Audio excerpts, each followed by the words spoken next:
Get ready, it's time for the podcast voted most likely to make you say, "What the flock?"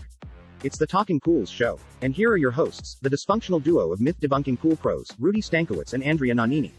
Hold up, wait a minute. Hey, everybody. Welcome to the Talking Pools Show. I'm Rudy Stankiewicz. We got something different, something special going on right now. I am here with my co-host. Hi, I'm Andrea. Joe Trusty.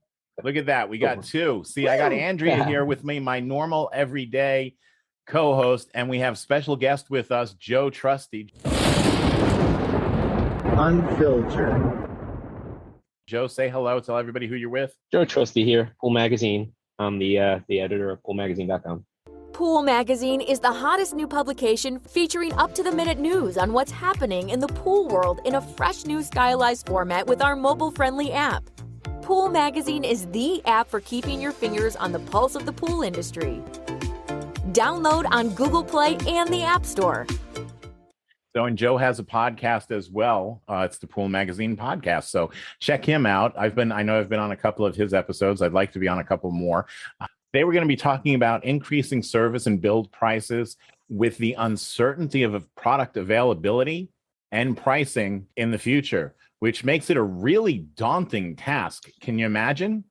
Yeah, I mean, you have to be a prognosticator for like the next 2 years if you're going to be building pools or servicing pools right now. I mean, trying to anticipate what the market's going to do.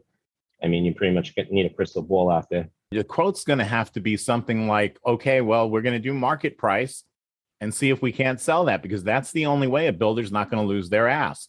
You can't bid a job for more than 2-3 weeks out now without worrying about another price increase coming in. It would have to be market price. And then as far as what product you actually use, brand, model, whatever's in stock, that's what we're going to install. That's what's going to be on your pool. And it could be all Frankensteined out with different model pump than the brand of the filter. I am not a monster.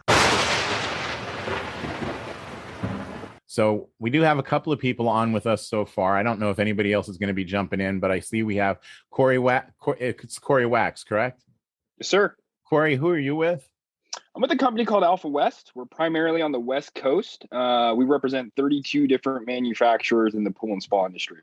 Nice. And we also have Mr. Jeremy Hine. Hey, guys. Name of our firm is Florida Leisure Pool and Spa. We are a state-certified pool contractor building, constructing, renovating, maintaining, and repair pool and hot tubs across north central Florida.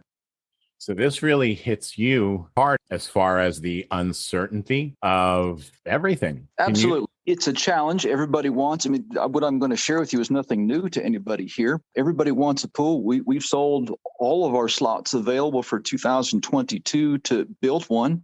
Now the challenge is actually getting material and getting components for executing the repair project. Not so much the repair, but the construction project. But how do you deal with that? Up until 2 seconds ago, we have always been, and probably always will, a flat rate bidding process. We don't charge time plus material or the material. And yeah, sometimes we eat a lot of that for the increase in price. Fortunately, we've not had to eat too much of that because it feels like almost every week we're going back to our database and adjusting prices for an automation controller to be installed or a replacement pump seal. So we're constantly adjusting our prices. Bidding a pool all the way out to 2023, well, we've gambled and we've added a considerable amount to that package cost in the hope that we won't have to eat too much between now and 2023. Does that make you nervous? Yes, absolutely. It would have me stress the out. Seriously, I would be. But it is a little stressful. I would rip out what hair I have left, and that ain't much. We spend all of that deposit, and we ask for a very hefty deposit up front, 50, sometimes 60%. And with that deposit, we place the order for the component now, not tomorrow, but now. And because the projects are scheduled so far out, we've been pretty fortunate that local distribution has been able to get one here and get one there. And so far, we've been blessed, if you will, that we haven't had to Frankenstein anybody's pool project. So you offer a very short time limit on your quotes then. It's right now. And then you can order the parts. That is correct. Yep. We order it as soon as we get the money, and there is no delay. We'll quote somebody today, and in writing, we'll hold the quote for 7 days. It used to be for 1 month, but now it's just 1 week. I think what Jeremy is doing is what on the builder side, a lot of my larger builders are doing. They're communicating to distribution and the customer, like, listen, I need the money now from you, Mr. Homeowner, because prices are going up, and they're going to distribution right now saying, I need this equipment by this date, make it happen. And they're really relying and leaning on the relationships with the individual branches. The people that are truly suffering are the guys that have really large territories that don't go in the branches often because they're ordering through a web portal. So when they go into that random branch that's, not their normal branch, that branch manager and those counter guys don't recognize that individual. So those supplies are magically not there because they're reserving it for their core customers, which again, those core customers are relying on those relationships. I think the idea specifically on service charging for chemicals is going to be a widespread thing. We don't go to get our car serviced and they don't just give us a flat rate. They have to look up the parts. They have to quote us on the parts, the labors, any of the fluids that are included on that. We are so far behind as an industry. And when it comes to that scale, it's harmful. We've been protecting the end user for so long that when we finally do have to make this move, guess what? We look like the enemy. We look like the greedy individuals trying to make an extra buck. But that's not the case. You guys are business owners and have to make a buck too. But the point is, we can't quote anything going out into the future. And Jeremy's, the way he's doing it is probably the way everybody's going to need to do it. We'll give you 7 days on the quote. After that, it's market price. It is whatever it is when you pay me. And it can't go out further than that. And that's the way the builders are going to need to do it, and to ensure that they don't lose their asses doing this. So the service companies, on the other hand, that's a big challenge there because that price is ongoing. They have the regular customers that pay them monthly.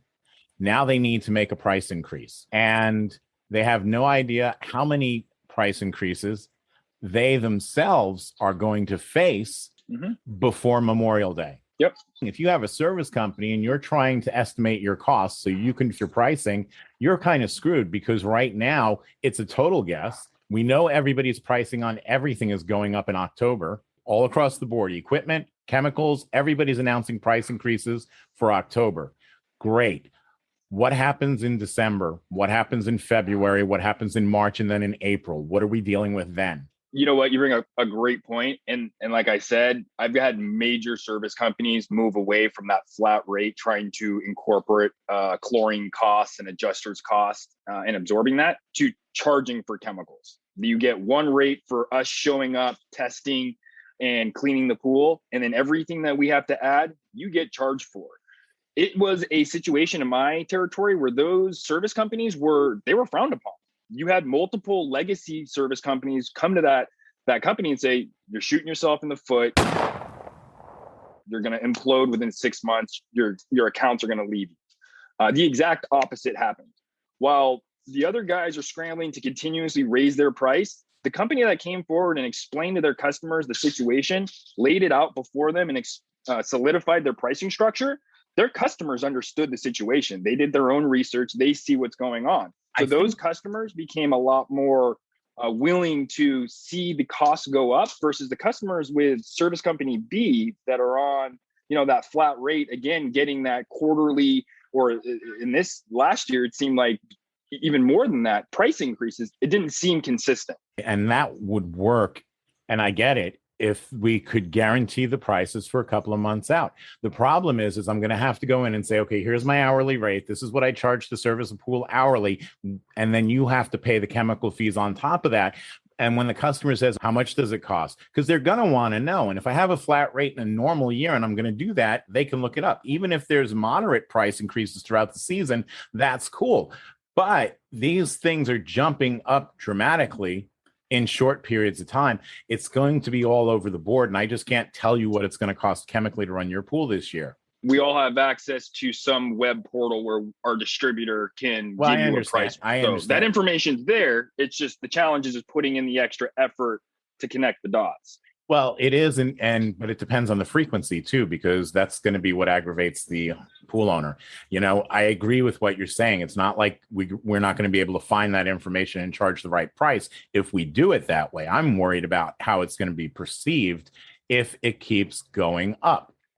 I know you guys are going through it on the service side. I mean, they're saying the same thing on the build side as well. I mean, there's just huge logistic delays. I mean, we've seen prices soaring over the past year because of delays getting freight onto and off of the ships. I mean, you got 65 cargo ships right now that are sitting queued up outside two of the biggest ports in America. My own state of California handles about 40% of all the cargo containers. And the problem is that there's nobody to unload the cargo and no trucks to deliver any of it. Are we in for a repeat of last year in terms of total catastrophe and bulls up we saw this year? I mean, I think so. I don't like to think of myself as a glass is half empty type of guy, but I definitely think the majority of the industry went into this season wearing rose-colored glasses. It's awesome that we've had all this demand, but you need the product in order to capitalize on any of it. You sound like a Cali guy, Joe. Yeah, right. But with that, that's the whole thing. 2021 was supposed to be the light at the end of the tunnel, right? Then who was it? Was it Avery Edwards? She's not here. I wish she was, but she went and tagged it as a shit show. Shit show. Which I think probably about covers it best. And it's just going to be a lot of guesswork. And there's a lot of people that are really stressing out over the whole situation. Honestly, I think that it would cause a major freak out with some people that, some of the client base, some of the customers that we target down here. It's hard enough to get a decent rate for the services that you provide without them telling you that, I've mentioned this before, that they can get the service for cheaper. And then now on top of not being able to get the products we need, like right now, I had a problem getting stabilized. And so, whether that be the labor issues that they were talking about, there's the chemical shortages still going on. I like the idea of including chemicals separately. Honestly, I think that would benefit our market in South Florida, but it would have to be everybody getting on board all at the same time. No. And let's play this out. Let's just play this out because I love playing devil's advocate. And I love the fact that we were able to get together on such a short notice and put this conversation together because our industry needs this. We're in a time where we need to be able to come together and unite and not fracture and point fingers. So you are the individual, you're the service company out there, right? That just like everyone else, you're charging your flat rate. And you decide right now, I'm going to notify all my customers that they're going to be charged X amount a month for me to come there and to clean the pool and to balance it. But they're also going to be responsible for paying for the chemicals on the other end. You've explained that. You've educated that to your customer. Your customer's in shock. Holy crap, what am I going to do? The most extreme case, they're going to call a different pool professional. The pool professional is going to slam you. Oh, I can't believe they're doing that. Guess what? That pool professional is in the same boat you are. They're paying the same chlorine that you are. Over the next 12 to 18 months, your costs are not going down, they're going up anywhere from 5 to 50%. There are business owners out there right now that are saying to themselves, I'm going to go pull out a $100,000 loan just to buy the product because at 10% on that loan, I'm still saving versus waiting for those price increases. Regardless of that, again, they go to that other professional that slams you and says, I can't believe she's doing that, taking advantage of the market. Well, what's going to happen when that service company takes that client over and after 4 months, they get price increase after price increase after price increase. And they go back to them and say, I thought you said that this wasn't going to be a thing. You said that lady was incorrect and that she was taking advantage of me. I feel like I'm being taken advantage of because I just got done getting all these price increases. I communicated to you as the professional that I felt uncomfortable with my last professional. What's the honesty? What's the truth here? And in our industry, truth, honesty, that integrity and relationship with the homeowner is key. I get that, and that works. My concern is that the rate the prices are increasing, what happens if that person who is charging separately for chemicals has to do the same thing? Every month it goes up, it goes up, it goes up. Not like we're seeing just one price increase a season now. This is something we've already had to deal with. Then we have to look at shift in product. I go to buy the liquid chlorine that I normally put in, right? Like Andrea does. She goes to the distribution center, or Jeremy does. He goes to the distribution center. Sorry, we don't have any liquid chlorine. Nobody can tell me that didn't happen this year. It happened everywhere this year. So guess what? The only thing I have in stock is granule trichlor. Buy it or go look somewhere else. So now they have a decision. Obviously, that's a more expensive product. So now not only are we looking at the increases in liquid, we're looking at the possible increase of having to switch to a different product and use something entirely different as we go through this. Because I'll tell you, chlorine scarcities that we saw in 2021, I don't think they're going away. I think there's going to be a little bit of a lull for the winter months because the north is closed and that gives everybody a chance to catch up a little bit. But there's no way for these manufacturers of chemicals or equipment to predict their product needs for this season, because last year was a shit show again. Shit show. And they have nothing to base it off of. We grew exponentially in 2020. Due to the pandemic, right? Pools went in the ground everywhere. Everybody was happy. 2021, we didn't have the product, so nobody knows what that actual demand is. All right, it's not a toilet paper craze. I mean, this stuff is really going on. Biolab bid close. I mean, it's not coming back online for another year. I mean, that put a huge crunch on the supply. I mean, it's a realistic thing that we're going through, and to compare it to, a toilet paper craze at Walmart, I think it does an injustice to what everybody in the industry is really going through, Absolutely. And you know what? And not a lot of people know that tidbit that you just shared about Biolab not going back online for a year, because they had told everybody they were planning to reopen that factory in Westlake, right? In Westlake. In April of 2022, but then we had another hurricane come through and it backed that up quite a bit as well. That slowed down production and caused all kinds of issues. So the opening date on that factory is up in the air. Occidental up at Niagara Falls, they closed. So that supply is gone. We had another manufacturer in Alabama, chlor-alkali manufacturer, shut down. I mean, these things are still going on. So we can't say that 2022 is a light at the end of the tunnel. It is another unknown. And maybe it's more scary than 2021 because now we know what scary can look like. Yeah, I mean, I can tell you something I told the National Plastic Council a couple of weeks ago. I mean, basically, I'm on a lot of the homeowner groups, just to keep a pulse with the consumers. And I see a lot of goodwill being lost out in the market because of the problems hampering the industry right now. I mean, how do you tell a customer that just bought a pool that their shell is 10 weeks out, or that their hardscape order is like 3 to 4 months out because it's stuck on a boat somewhere?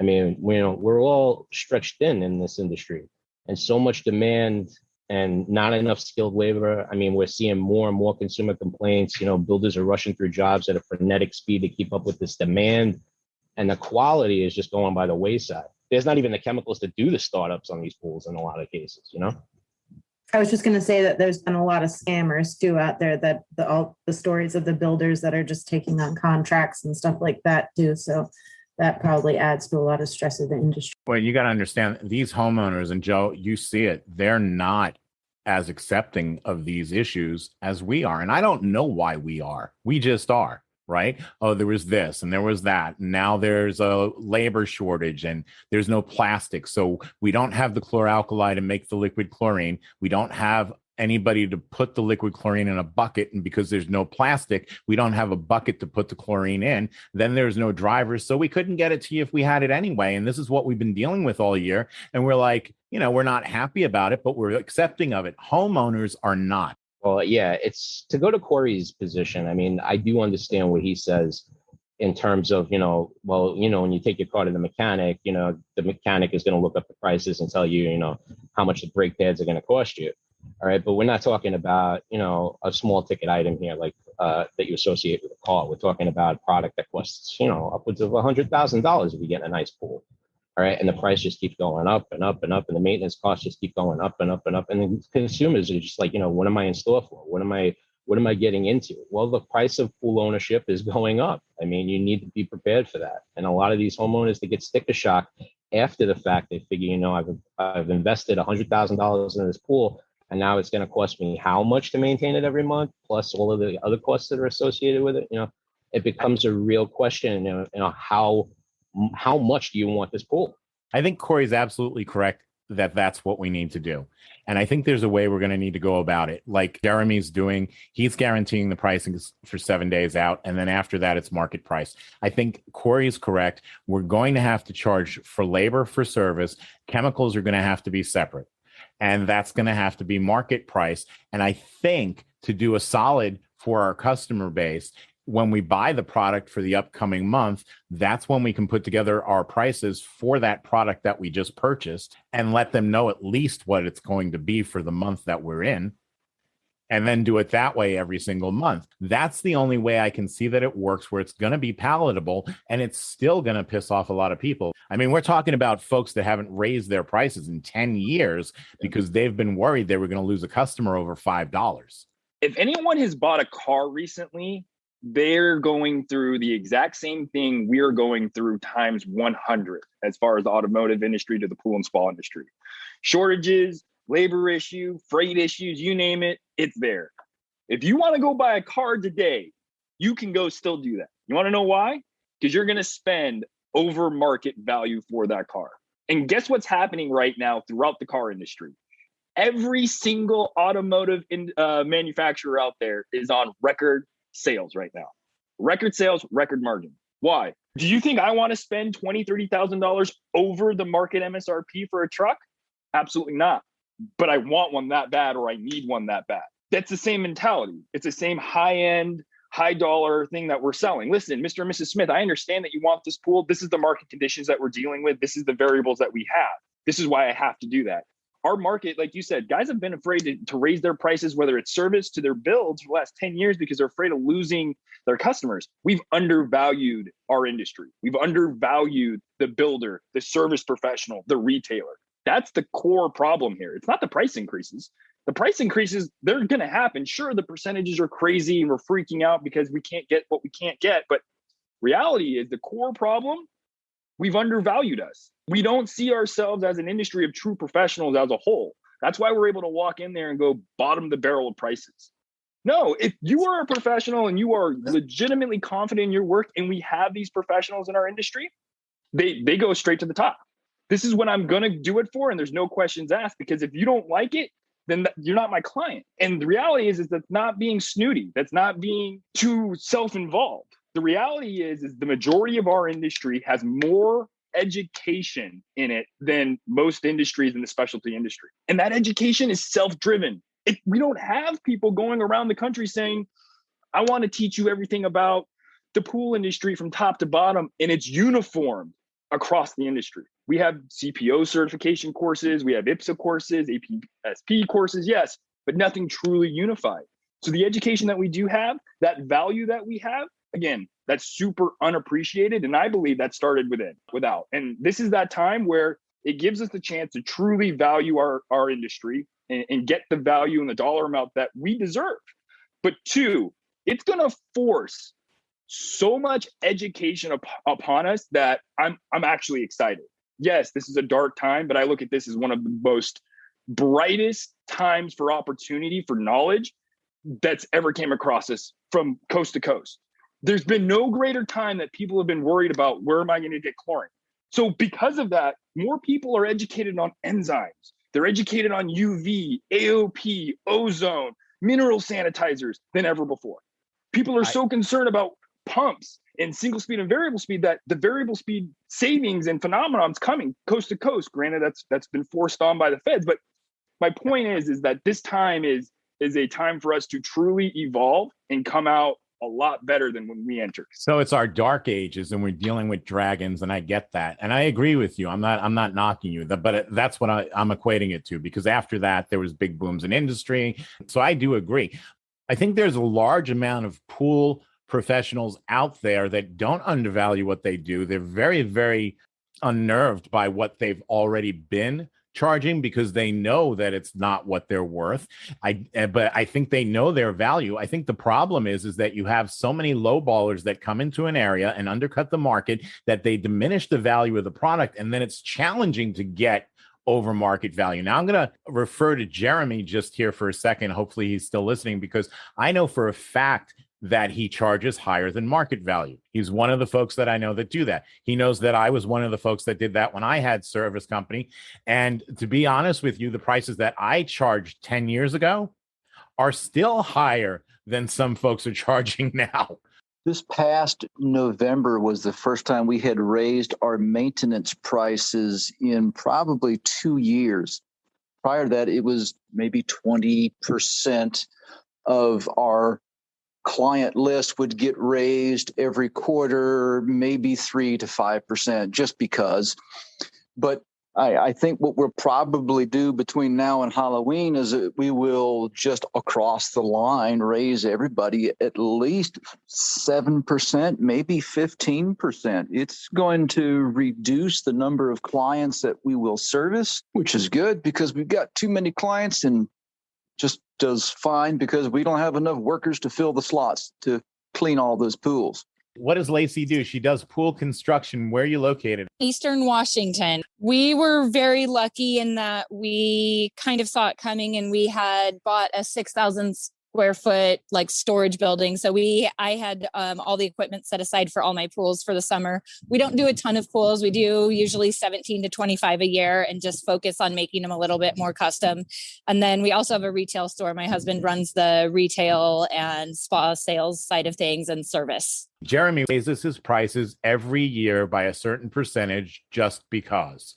We're lacking that. And if you've been doing that all along, more price increases are easier because they know you raise your prices. Yeah.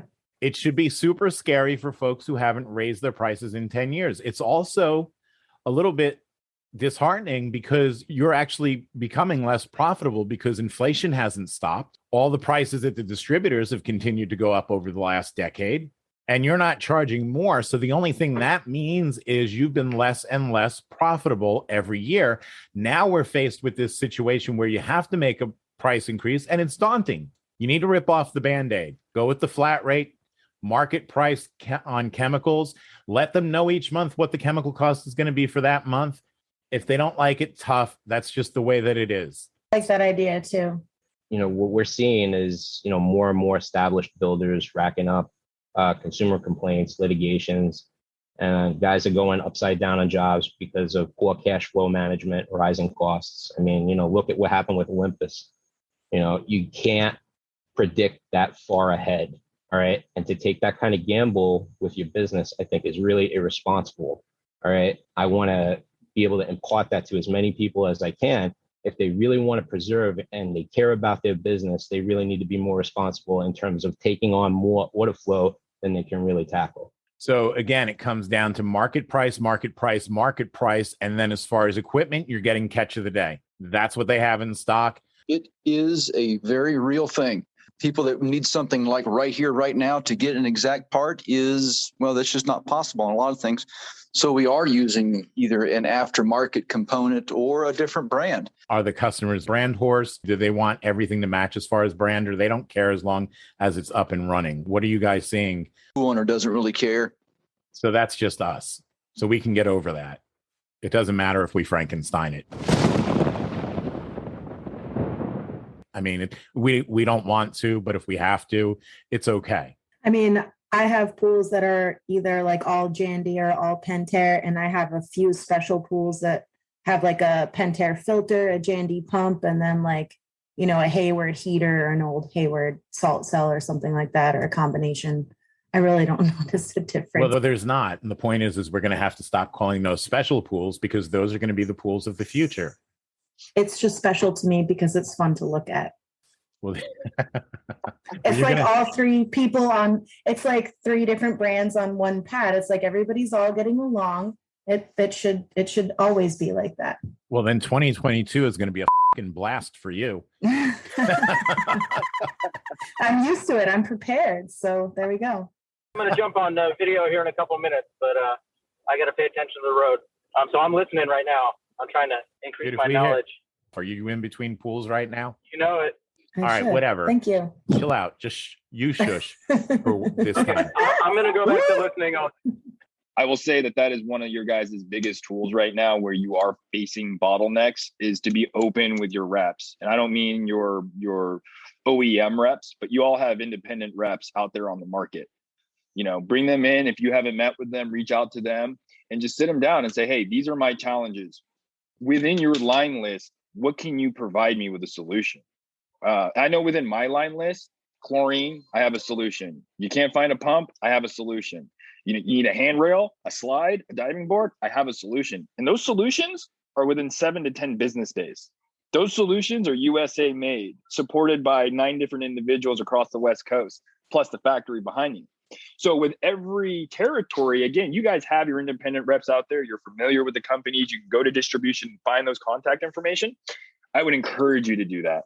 Every one of us rep major manufacturers to a degree in our portfolios, and every one of them are good. Every one of them have a niche in the industry for a reason. We're not saying that Pentair is bad. We're not saying that whatever you are having an issue with is a horrible company. All we're trying to do is provide a solution for you guys to move forward on.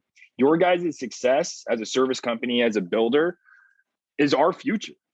You know what I'm saying? If you know, A and B pools down the street goes down and they can't build pools, for me and my manufacturers, that's just one less person installing our equipment, right? I represent Intermatic. I represent Lasco. Almost every pool on the West Coast has a Lasco fitting and an Intermatic time clock on. So it's important that, again, if there are issues, the reps out there have solid solutions that you might not heard of, that you might have to take a leap of faith on, and you're going to have to gauge your relationship with that individual to decide if that's a good decision for you. But I mean, a great example, the no chlorine signs that we saw across the West Coast. I can't express to you how frustrating that was for me to see that, knowing that there was chlorine available. Knowing that the reason why it wasn't on the floor was because distribution didn't trust the industry to make a decision and be safe. For as many large liquid chlorine manufacturers as there are, there's a whole bunch of, and it's almost like microbreweries. There's a lot of other folks out there that are making liquid chlorine, and we need to identify who those are. Going back to my retail days, and even in manufacturing, you need to sell the shit you have in stock, but it's important that you have shit in stock. So that's what it comes down to. So you need to make sure you have filters. It doesn't really matter whose filter it is. If you've always been using Pentair, if you've always been using Hayward, whatever, there are other filter manufacturers in this country that produce products that are also reputable brands. So I do agree with Corey. I mean, it might not be what you're used to using, but if Pentair doesn't have what you need, what are you going to do? Just not put a filter on it? I mean, you don't have a choice. Or are you going to wait 10 weeks? No, sell the shit you have in stock. As long as you have shit in stock to sell, you're good. So we're going to have to make those changes. We're going to have to get over it. We're going to have to, like I said before, we need to stop being brand whores, and it's okay to Frankenstein it. Not with chemicals, though. I haven't experienced. You have to. Well, it depends. No, I mean, it depends. Not necessarily with brands, but like it depends, because I haven't experienced a liquid chlorine shortage, but I definitely saw a tab shortage, even though I don't use tabs. But I use trichlor for certain things, and I've had a trichlor shortage. I couldn't get muriatic acid, so I had to switch to sulfuric acid. And that's how I learned, about the sulfuric acid in salt pools. You're not supposed to do that, whatever. So I had to sacrifice some high pH in some of my pools. But, I talked about this in one of our episodes. I heard one of the complaining, like he had to make a decision on his commercial pools because he had some high pH and he couldn't get the muriatic.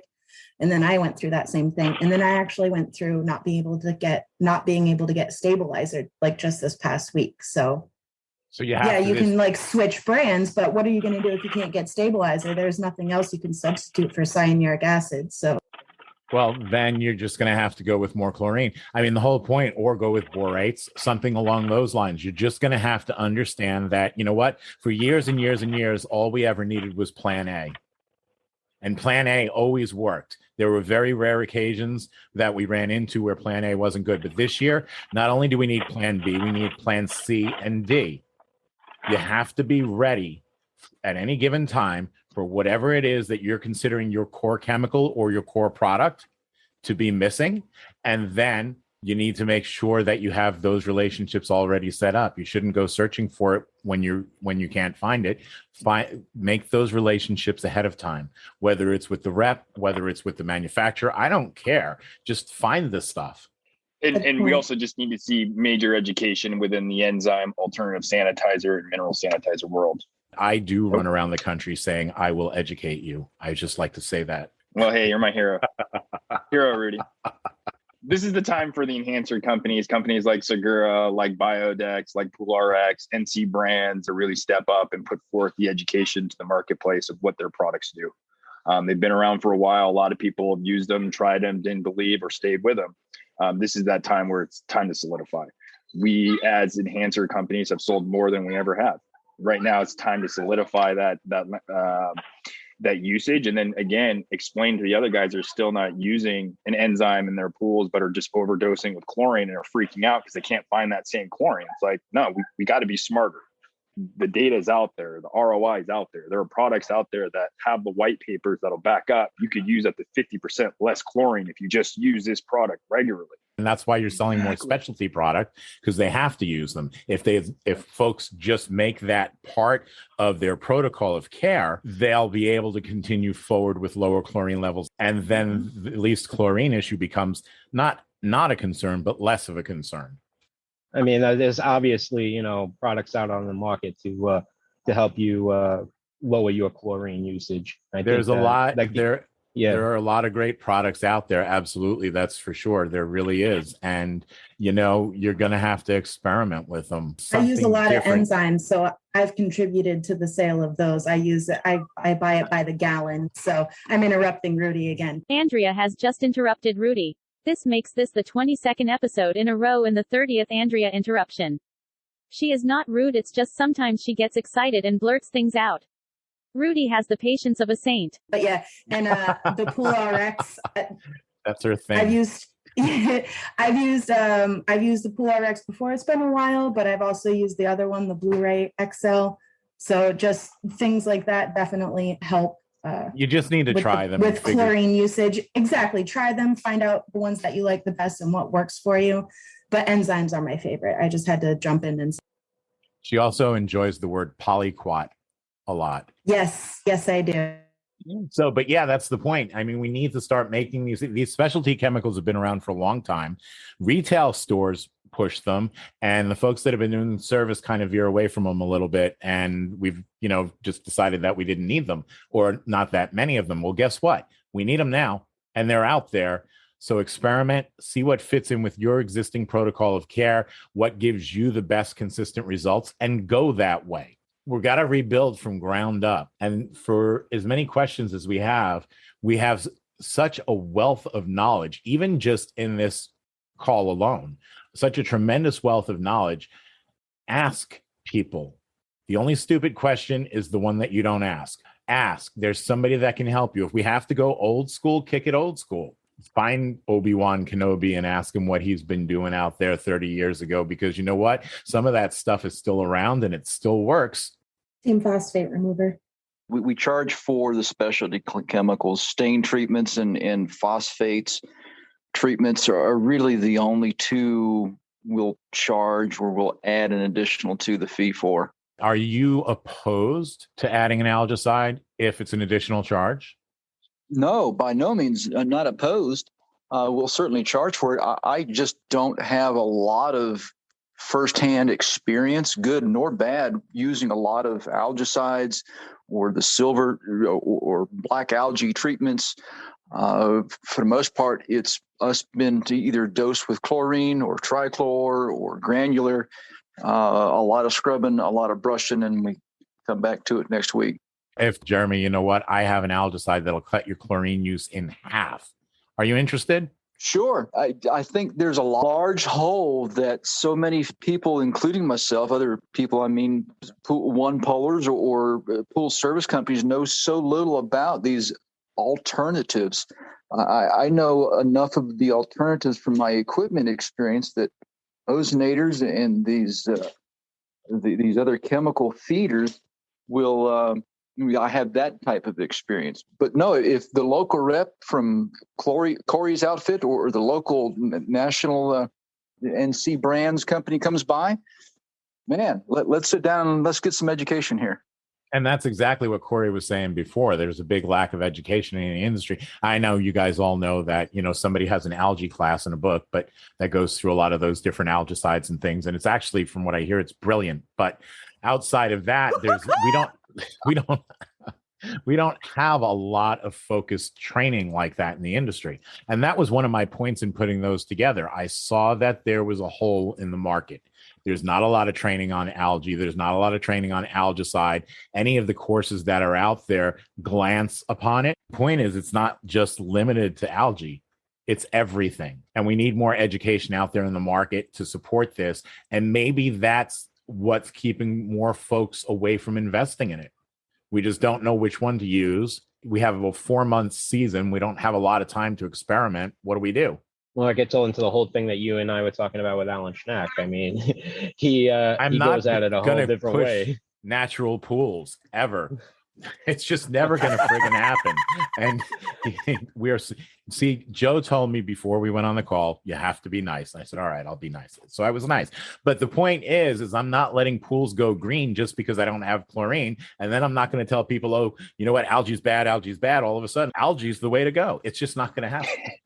Let me ask you guys something. For the service companies that are on here, are you guys still just with the liquid chlorine usage that you have?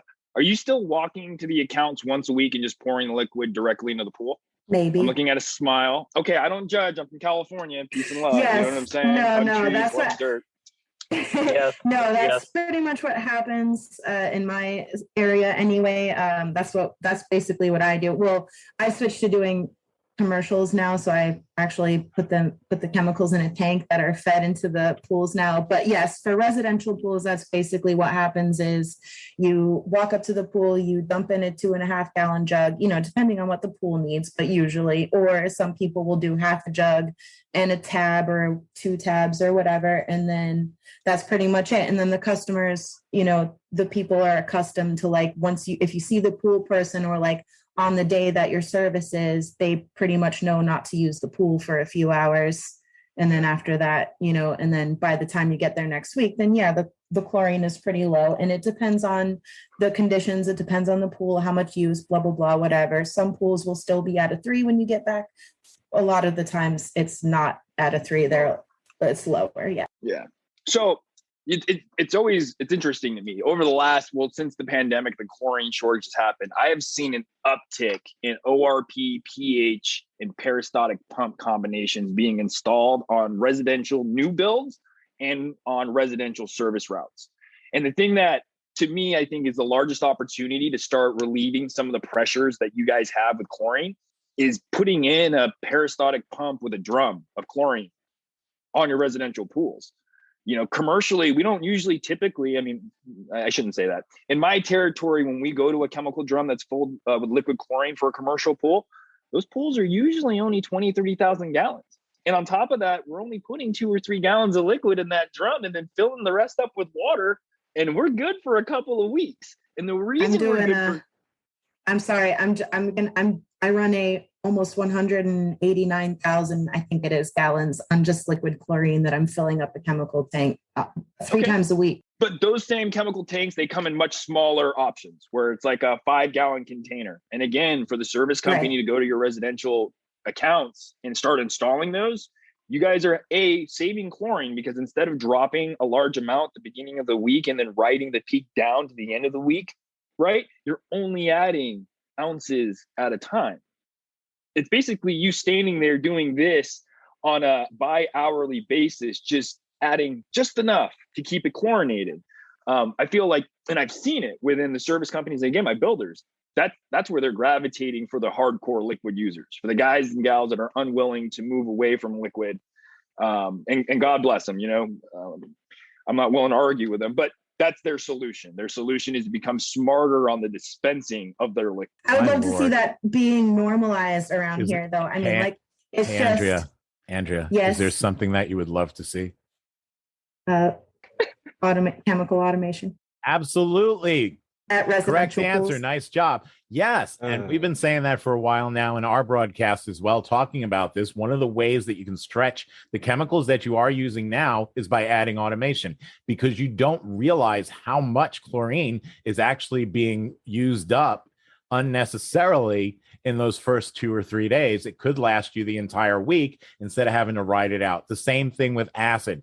You could do it there. Your salt cells would love you for it if you installed automation. And I think it should go in with the cell. But it's definitely an aftermarket add-on as well. That's going to save a lot less of those flakes problems. A lot less of the flake problem. There'll be a lot less flakes, pool dandruff, snowflake. I whatever feel you want to call personally it. attacked by that stare.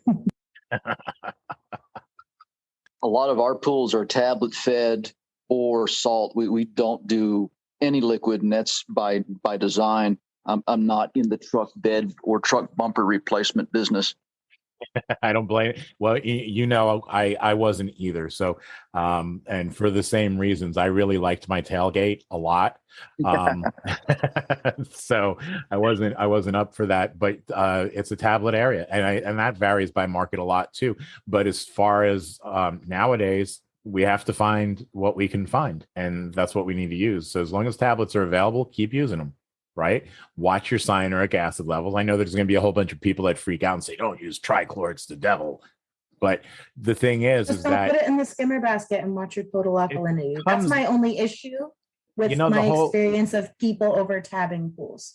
The whole automation thing, the whole overuse of cyanuric acid, it all comes down to responsible dosing, which is another thing that we need to focus on, because so many times folks will add, and I'm going to use copper sulfate, for example. We're going to toss in copper sulfate, a copper algicide, but that person doesn't own a copper test kit.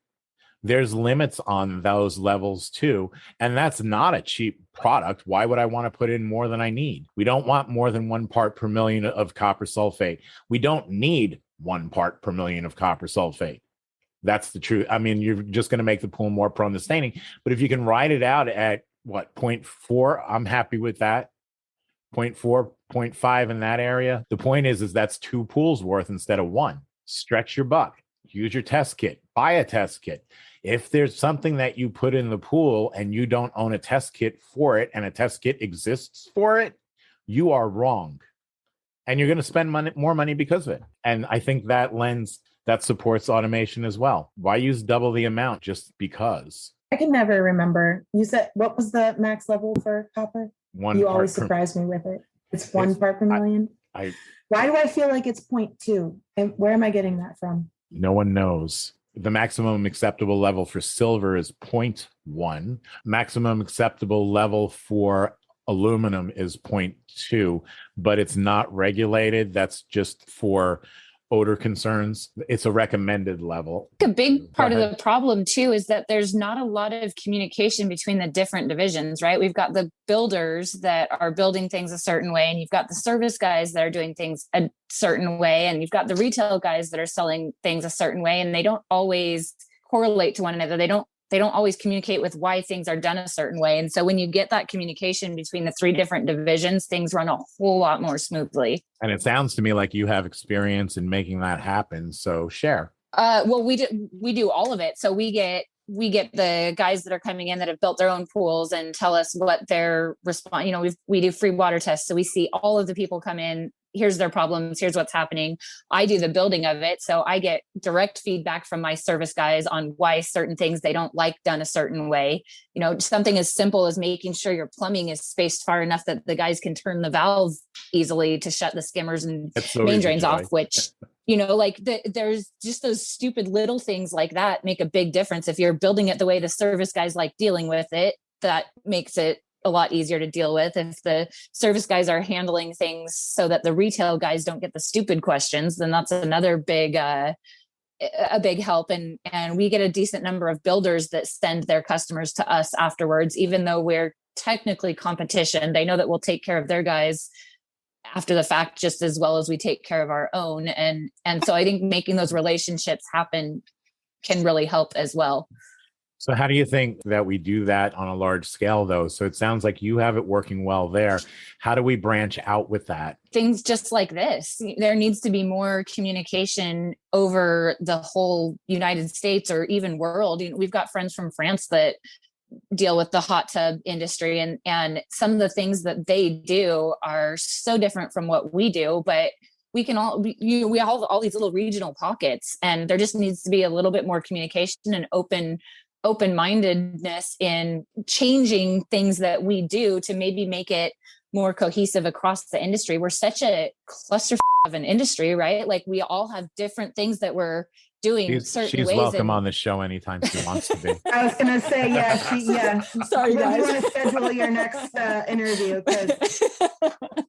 It's just, we don't, and everybody's so set in their ways. Like fiberglass is the only thing we can do. Vinyl is the only thing. And there's so much that we can all learn from each other and pick up little things, even if you don't take everything, even if I don't take everything Andrea does and bring it back, there's still things that I can learn from you or from Rudy, and vice versa, all of us. And I think one of the things that we often forget is we all know what we're doing, but there's things that change, or there's things that we can pull or learn how to do, tweak a little bit differently. And we get too busy and we forget that sometimes, I think.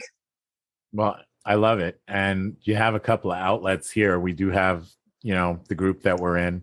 We can do more of these. Obviously, this was impromptu, and I'm happy the folks that are here. And I think actually a small group to start with makes it a little bit more intimate and easier anyway. But we also have Joe. He's got a lot of different platforms where we can get this information out as well.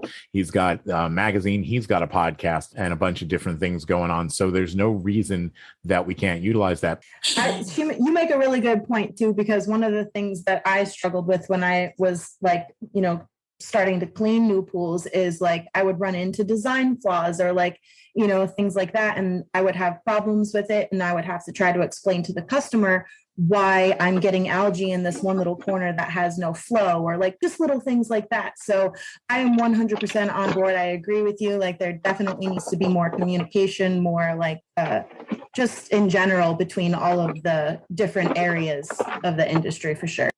I used to bartend, and it's like the difference between the service guys and the builders and the retail guys is kind of like the difference between night shift and day shift, right? It's always something that the other guy did that was stupid.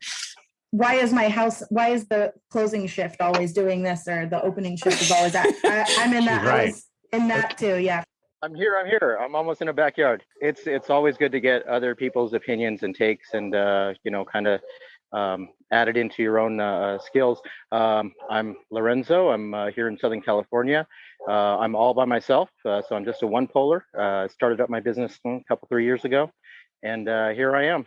Going back to everything we talked about. So as far as the service folks, that was one of the big focuses, and the builders, it needs to be market price plus. And that's going to have to be a short window. You're going to have to let them know what it is when you buy the product, what their cost is. That's going to be the nice way to do it, instead of surprising them on an invoice, at least per pound, right? This is what it is this month. And that's how it's going to have to be for a little while if you're going to quote jobs correctly. Because if you go in with a flat rate, chemicals included, you're going to lose their ass this year. And I'm guessing you won't be in business in 2023. All right. Well, thank you. I don't have anything, but I want to thank everybody for joining us. This was an extra fun episode to do. So it was. Andrea, go through your normal spiel. What do they need to do? Well, everybody needs to follow, subscribe, like us, leave a nice review, and let us know your questions, topics, or whatever. If you want to be a part of this, we can probably arrange it again if anybody else has anything else to say. So there it is. You can always reach us at talkingpools@gmail.com. Talkingpools@gmail.com. All right. Thanks, everybody. And right now, go away. Thanks for the invitation. I'm glad I jumped on and saw that.